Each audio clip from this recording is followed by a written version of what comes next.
Bienvenidos todos a este podcast que por el momento vamos a llamar Clio Reportera. El objetivo de este podcast es tratar temas de actualidad con una perspectiva crítica e histórica, porque consideramos que las noticias no solamente pueden estar sesgadas por ese aparataje político al que normalmente están atadas, sino que son terriblemente planas e irremediablemente simplistas y anecdóticas. Es decir, los hechos se presentan fuera de todo contexto y desligados de sus actores, de su historia y de su propio pasado. Mi nombre es Leonardo Garzón y como hice una maestría en Historia Contemporánea en Turquía, últimamente me he enfocado en la historia y en las noticias y el desarrollo político de Medio Oriente.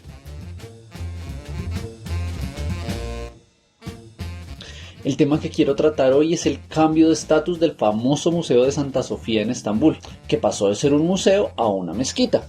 Antes que nada hay que decir que, este no es un hecho aislado. El gobierno de Turquía es un gobierno islamista y no es del primer museo que se reconvierte en mezquita. ¿Por qué vamos a tratar esta noticia? Esta noticia hace como un mes apareció en todos los noticieros, apareció en varios periódicos, pero lo interesante o lo problemático más bien era que se trataba de una manera muy superficial, de una manera extremadamente anecdótica, y de lo más problemático que yo encontraba era que los periodistas como que reproducían las noticias de los medios angloparlantes o cosas que averiguaban por Wikipedia, qué sé yo, y repetían unos datos.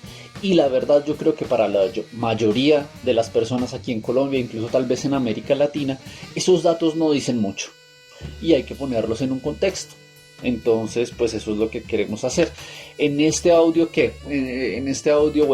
vamos a ver tres cosas importantes. Vamos a ver una información básica de Santa Sofía, de Hagia Sofía, y una perspectiva como personal para ver por qué eso es importante, básicamente. Luego vamos a ver otro de los temas ausentes en los análisis e incluso en los análisis de los medios en inglés, y es ver por qué Santa Sofía se volvió un museo. Es decir, por qué en un país mayoritariamente musulmán un edificio que sirvió durante mezquita durante más de 500 años fue convertido en un museo. Digamos que esa es una de las grandes ausencias en los análisis y en pensar esta noticia. Y finalmente daremos unas perspectivas políticas sobre lo que significa esta conversión, qué es Hagia Sofía y de por qué es tan importante. Entonces, hasta hace poco, es decir, más o menos un mes, un poco más de un mes, Santa Sofía fue un museo. Un museo que fue abierto en 1934. Sin embargo, la estructura de Hagia Sofía originalmente fue construida como una catedral bizantina o griega ortodoxa, como la queramos llamar, en Constantinopla, que actualmente es Estambul, que actualmente está en Turquía, en la región del Bósforo, bla bla bla. Bueno, la estructura de Hagia Sofía fue construida varias veces. En el lugar donde ahora se encuentra Hagia Sofía fueron construidas, antes del edificio original, fueron construidas 2 iglesias.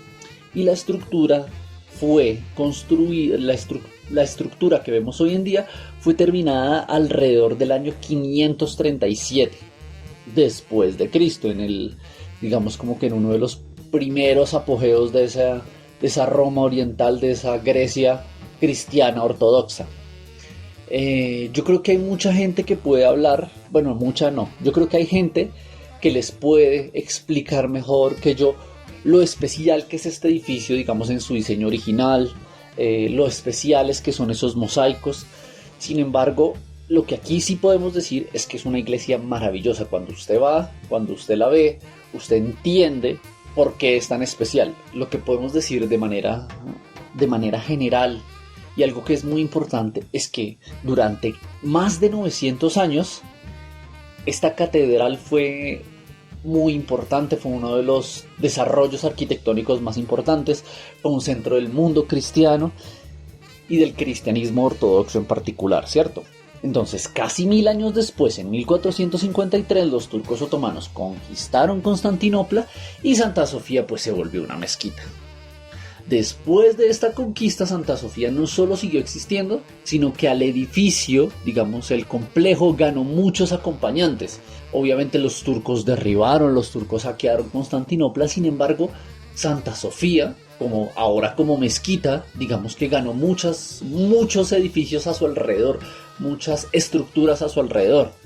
O sea, ganó una madrasa, que es una escuela islámica, se le pusieron los minaretes, dentro de Santa Sofía se pusieron salas de lectura y bibliotecas, pues digamos que esta era una mezquita casi que exclusiva durante mucho tiempo para el sultán y digamos y su círculo cercano. Ganó los lugares de ablación, o sea, es decir, esas fuentes donde se limpian los musulmanes antes de hacer la oración.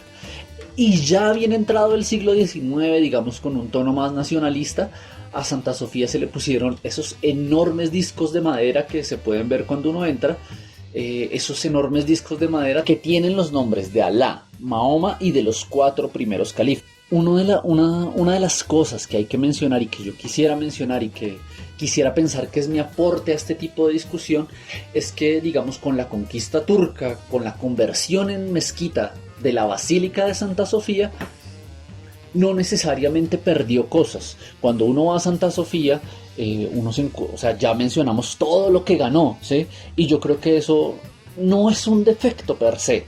Es decir, es una combinación de cosas que, en mi opinión, hace a Santa Sofía muy especial.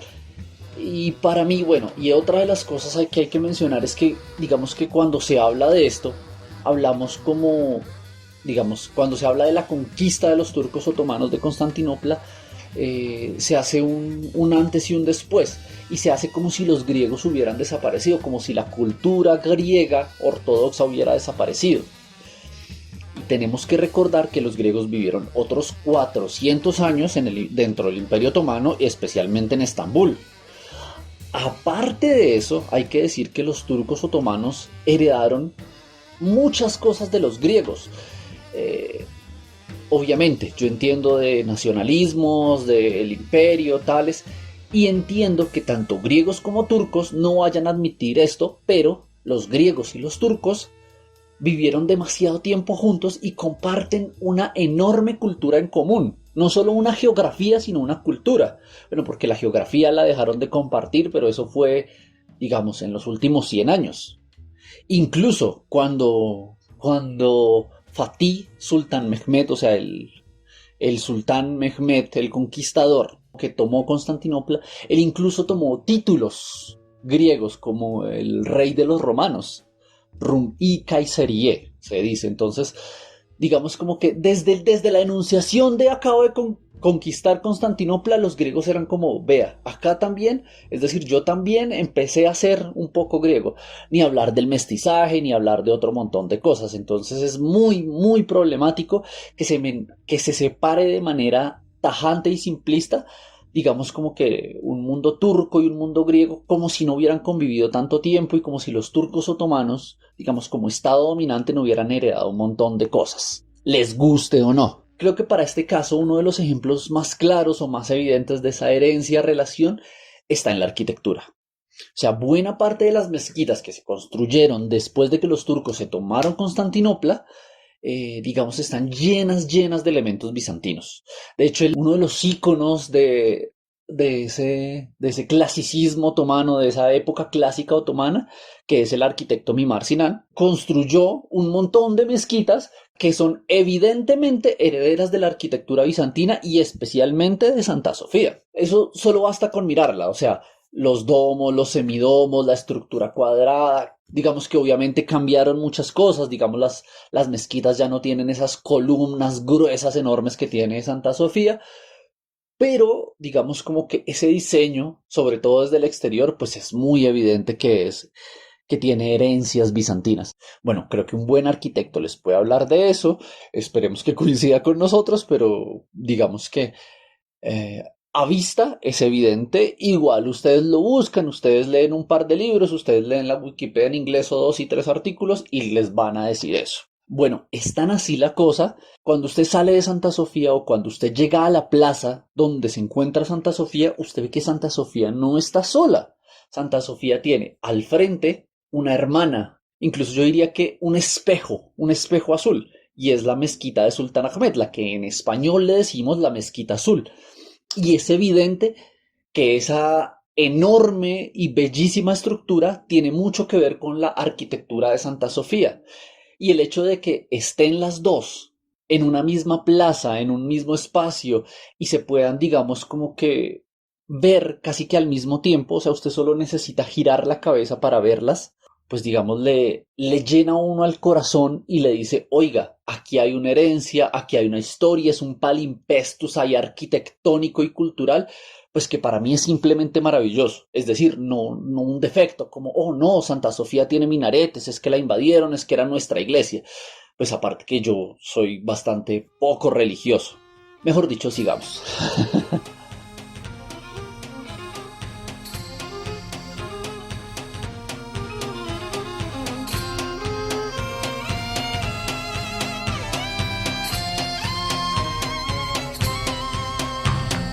Istanbul was Constantinople, now it's Istanbul, not Constantinople. Been a long time gone, Constantinople, now it's Turkish delight on a moonlit night. Every gal in Constantinople lives in Istanbul, not Constantinople. Entonces ya como que bueno, podemos decir que por eso Santa Sofía es tan importante. Aquí viene el segundo punto como de este que quería traer a colación en este espacio, y es que quiero explicarles un poco cómo Santa Sofía se volvió un museo.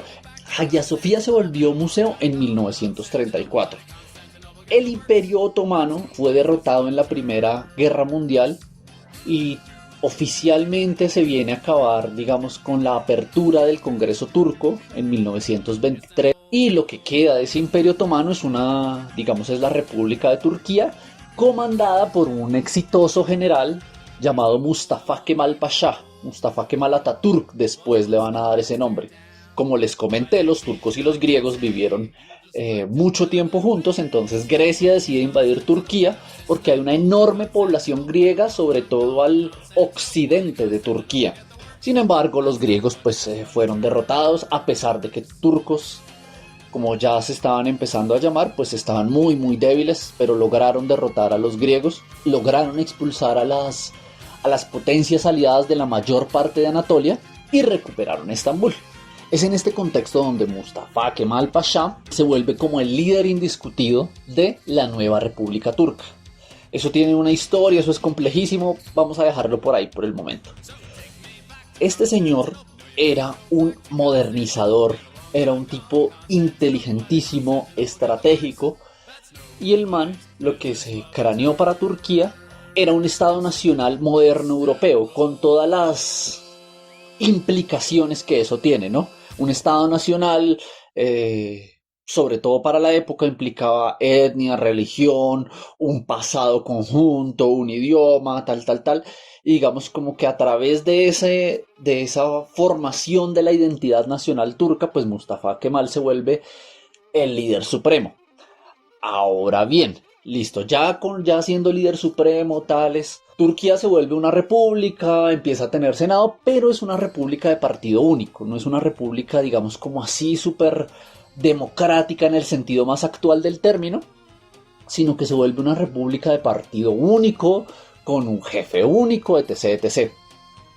Entonces, para 1930, de la mano de unos actores americanos que vamos a ver, se empieza a hablar de la conversión de Hagia Sofía en un museo. Entonces, esta decisión de convertirla en museo evidentemente no era una decisión popular, o sea, no era un acto administrativo porque sí. Creo que podríamos ver un poquito el contexto de esa decisión. O sea, para la época Turquía, después de haber pasado, digamos, como Imperio Otomano, pasaron la Primera Guerra Mundial, ya siendo una incipiente nación, repelieron a los griegos, sacaron a un montón de potencias extranjeras de la península de Anatolia, de lo que va a venir a ser la República de Turquía. Y por supuesto, pues digamos que de esto quedó Mustafa Kemal Pasha como el gran líder de la nueva República Turca. Digamos, en un país de mayoría musulmana, era muy raro que una mezquita, una de las principales mezquitas de Estambul, de las más grandes, de las más antiguas, si se quiere, de las más bonitas, digamos, se volviera un museo. Pero este joven líder de la República Turca era el reformador. Es decir, él no era, digamos, como un continuador, que vamos a hacer una reformita, vamos a cambiar unas leyes, vamos a intentar ir poco a poco, no, ese, digamos, como que incluso le queda el mote de revolucionario en el sentido nacionalista del término, pero también en el sentido modernizador, laico e inclusive, si se quiere, democrático. Entonces, ¿por qué, digamos, a la luz de la historia tal vez no sea tan sorprendente ese cambio? No sé, ¿por qué? La Turquía de Mustafa Kemal Atatürk era una Turquía que estaba cambiando del cielo a la tierra. Digamos que no cambió un montón de cosas, tal vez económicas, pero la pinta le cambió toda, mejor dicho. Entonces, ¿a qué nos referimos? Había un montón de reformas llevadas a cabo por Mustafa Kemal Atatürk y su gobierno que no eran para nada populares, que digamos que si a usted se la plantea a un turco, a un otomano, 10 años antes no le iban a creer. A ver, demos unos ejemplos de esos cambios que estaba sufriendo Turquía en la década de los 20 y de los 30. Primero, seguramente uno de los más grandes, la abolición del califato. ¿Qué es un califa? Un califa es el guardián universal del Islam, guardián religioso, ¿sí? Digamos, el sultán del Imperio Otomano, digamos, se consideraba el califa de todos los musulmanes, de todos. Entonces, abolir este título, abolir esta distinción es una cosa que en un país que era mayoritariamente musulmán, o sea, no le iba a caer bien a nadie. Eso tiene sus aristas bastante complejas porque, digamos, al sultán no siempre le interesó ser califa, no siempre le interesó que se reconociera por su religión, pero eso es otra historia, mejor dicho. Por el momento concentrémonos en las reformas de Mustafa Kemal.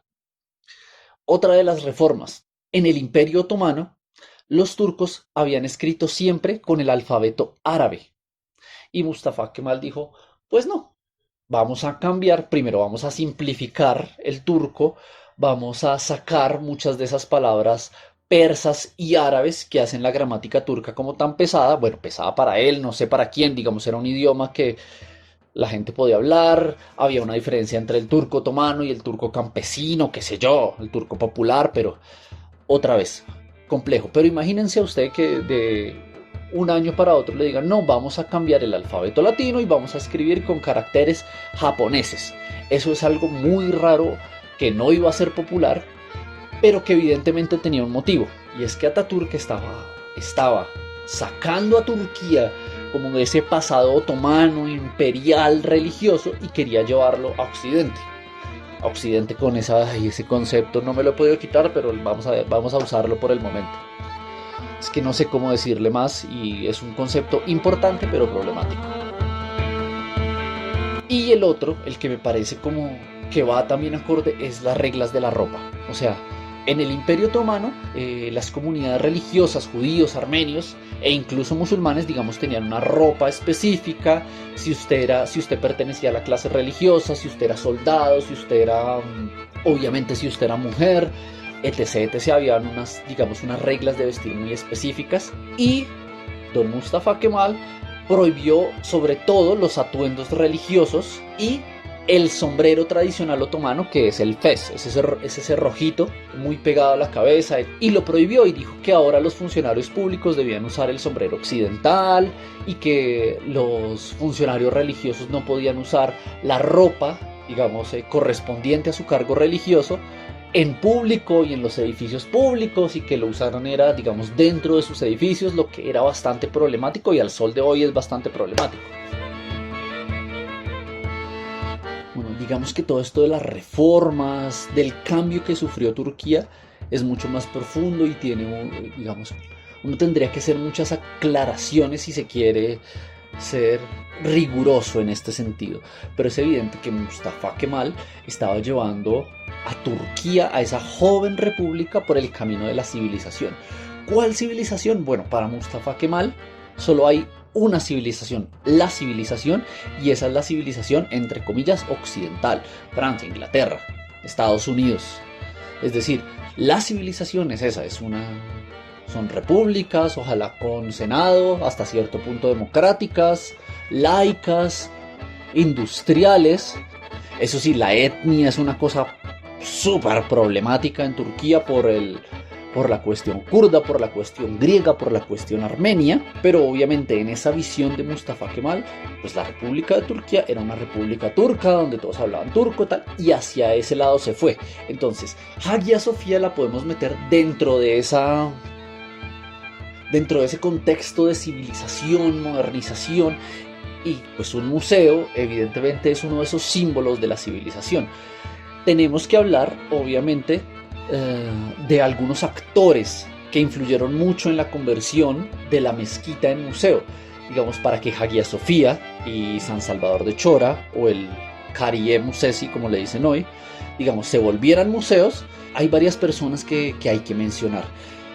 El más importante, sin duda, es el arqueólogo y fundador de la Sociedad Bizantina Americana, Thomas Whitmore. Él fue el encargado, digamos, el arqueólogo encargado de redescubrir esos mosaicos, ¿sí? De cuando se estaban arreglando, ¿sí? De quitar el yeso que le habían puesto encima, de redescubrirlos y de trabajar allá muchísimos años. Esa sociedad bizantina americana, pues, tenía platica, y, mucho más importante que eso, este señor y el embajador de Turquía para la época, Joseph Grew, eran muy cercanos a Mustafa Kemal. Y de hecho, pues se desvivían en alabanzas para los proyectos de Mustafa Kemal. Es tan así que hay una película, un documental que, digamos, que vino a salir en 1958, pero que es de la época. Se llama The Incredible Turk, o sea, El Increíble Turco, y habla sobre la Turquía de Mustafa Kemal Atatürk. Es tan así que Thomas Grew, el embajador, y Mustafa Kemal Pasha salen juntos en el video presentando los grandes logros de la nueva Turquía. Venga a ver si podemos... Escuchemos la presentación. La presentación tiene como esa estética de los 50, de ese documental gringo como para las masas, que es maravilloso. I'm Walter Cronkite. This is the story of Mustafa Kemal Atatürk, the strong man who in a little more than a decade led Turkey out of the Middle Ages and into the 20th century. The story, The Incredible Turk. Pero bueno, ¿qué dice ahí en español? A mi traducción dice así.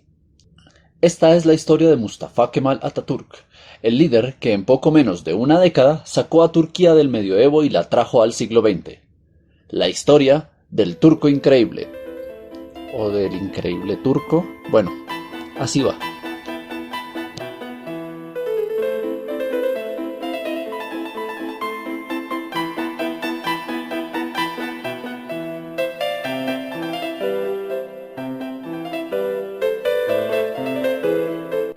Entonces, de la mano de Mustafa Kemal Atatürk y con la ayuda, digamos, con la influencia de los embajadores de Estados Unidos, de la Sociedad Bizantina Americana, pues la mezquita de Hagia Sofía terminó siendo un museo.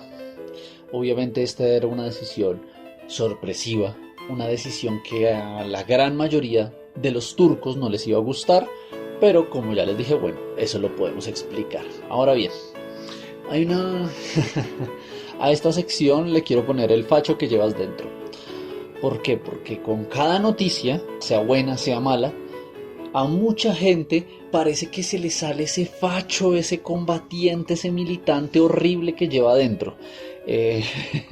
Entonces, respecto de esta noticia en particular, ¿qué quiero decir? Bueno, primero, esta es una victoria evidente para Erdogan. ¿Por qué? Primero, la primera cosa es que nos puso a hablar en esos términos de la conquista, en términos religiosos, en términos de mezquitas e iglesias y basílicas, y en esos términos tan horriblemente nacionalistas de quién tiene derecho, de a quién pertenece, etc, etc. ¿Por qué digo esto? Porque usted miraba los medios de comunicación, en inglés sobre todo, y se llenó de dos cosas. Por un lado, esos neobizantinos, esos paleólogos wannabe. Bueno, paleólogos es una dinastía, bla bla, es una dinastía bizantina, qué sé yo.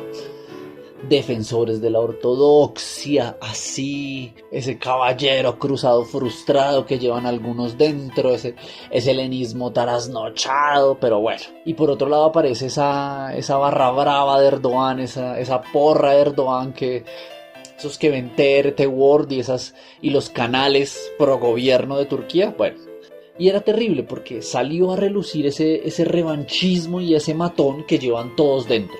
O sea, vino pocos comentarios que decían que por cosas como la conversión de Hagia Sofía están acabando con las mezquitas en la India, que la cúpula de la roca, esa maravillosa, esa famosísima mezquita en Israel, pues que mejor la convirtieran de una vez en una sinagoga o en una iglesia cristiana o la derribaran, pues que porque Hagia Sofía se había convertido de nuevo en mezquita. Entonces esa victoria consistió en que Erdogan logró sacar ese lenguaje, ese tufillo colonial y de Estado nacional etnocentrista, pues digamos que muchos países y muchas personas llevan dentro. Bueno, esto pasó afuera de Turquía, ¿no? Pero dentro de Turquía, todos estos comentarios, todas estas cosas y ese discurso incendiario y nacionalista, ¿qué hizo? Pues alborotar los ánimos nacionalistas, sacarle a los turcos también ese facho nacionalista que llevan dentro y decir pues que por supuesto que será una iglesia, que era, digamos, yo sí creo que es su derecho, pero entonces será como es nuestro derecho porque nosotros conquistamos y las armas y los turcos somos lo último. Entonces, terrible por lado y lado. La gran victoria de Erdogan. Es tan así que ni siquiera el gran partido de oposición en Turquía, que es el YGP, no dijo nada. Es tan así, o sea, que el mayor partido de oposición, el YGP, el partido kemalista, no dijo nada, no se pronunció en contra. ¿Por qué? Porque sería una derrota política terrible ir a decirle a todo ese montón de turcos, que sean de izquierda, derecha, demócratas, laicos, todos son nacionales, o sea, la gran mayoría son nacionalistas, pues que no, que lo dejáramos como museo. De hecho, es como que el único partido que se pronunció fue el de los kurdos, el HDP, que es el partido como que de verdad de izquierda y progresista de Turquía, que es el partido de los kurdos y es que es el partido como, digamos, como que bien a la izquierda del espectro político en Turquía. Y pues si hay algo de lo que Turquía sufre en exceso es de nacionalismo.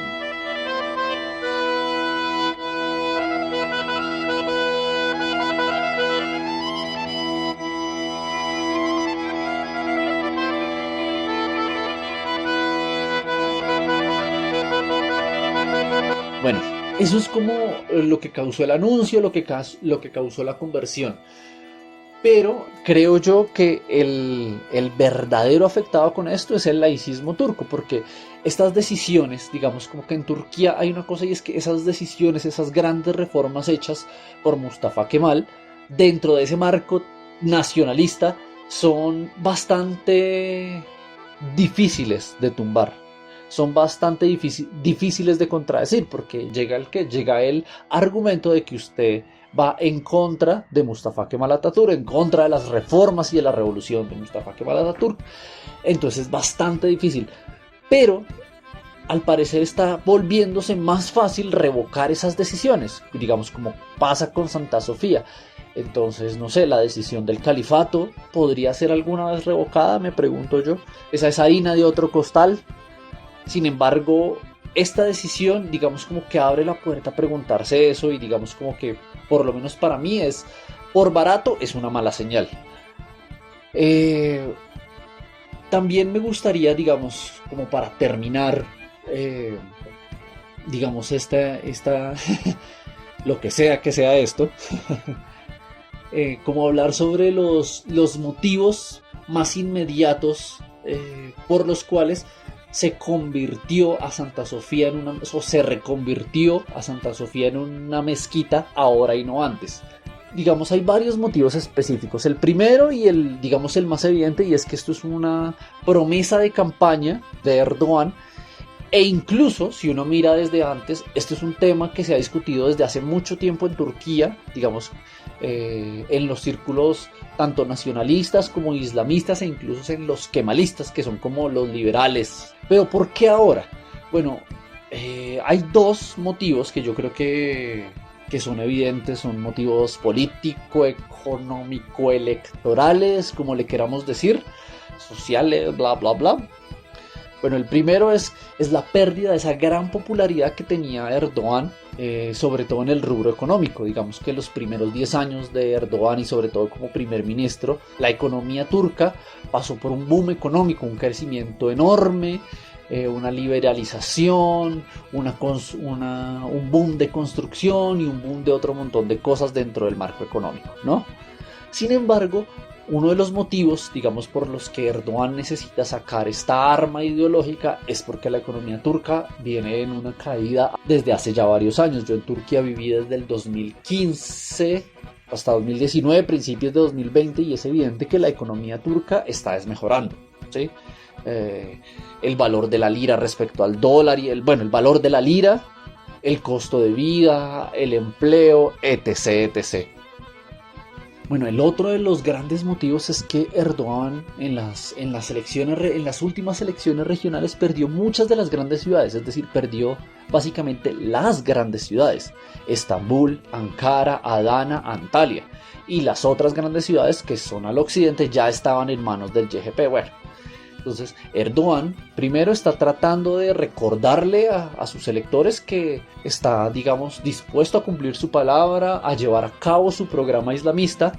Otra de las cosas que podemos ver es a Erdogan tratando de recuperar algunos espacios dentro de esa Estambul que perdió. Recordemos que Estambul es la gran ciudad de Turquía, no es la capital, pero es el motor económico, cultural, electoral. Entonces, pues podemos decir que Erdogan está tratando de recuperar algunos espacios, y qué mejor que, por ejemplo, recuperarlos a través de la Diyanet, porque Hagia Sofía, Santa Sofía, pasa del Ministerio de Turismo al Ministerio de Asuntos Religiosos, que se llama Diyanet.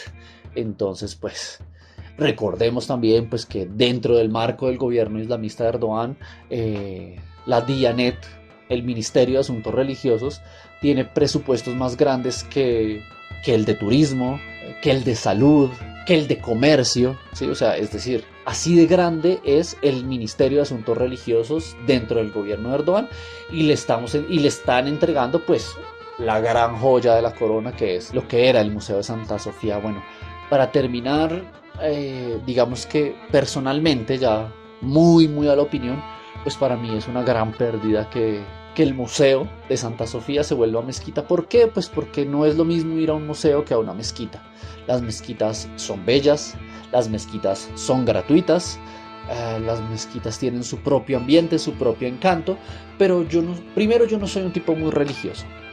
Y en segunda medida, cuando usted paga un museo, primero usted tiene derecho a explorarlo de una manera mucho más libre, de una manera mucho más interesante, amorosa. Usted establece otro tipo de relación con la edificación, ¿cierto? Usted se puede vestir como quiera. Si usted va con su novia, entonces la novia no se tiene que tapar. Si usted va en verano, no tiene que ir pues con pantalón largo y tales. Y segundo, pues evidentemente es, digamos, una mezquita, pero también una iglesia. Tiene un carácter sacro, un carácter sagrado, un carácter que, digamos, a usted le exige un respeto, le exige unas maneras de comportarse que son propias del lugar, y que, digamos, para visitar pues es mucho más como un museo. Usted se puede reír, usted puede expresar, hay una audioguía, hay un ambiente lleno de turistas, hay otra cosa, y pues que las mezquitas y que las iglesias no permiten.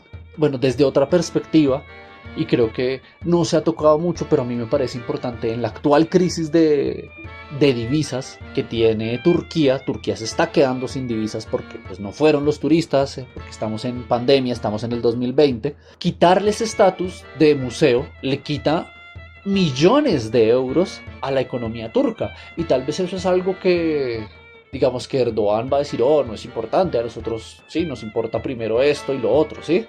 La nación o la religión o bla bla bla, ¿sí?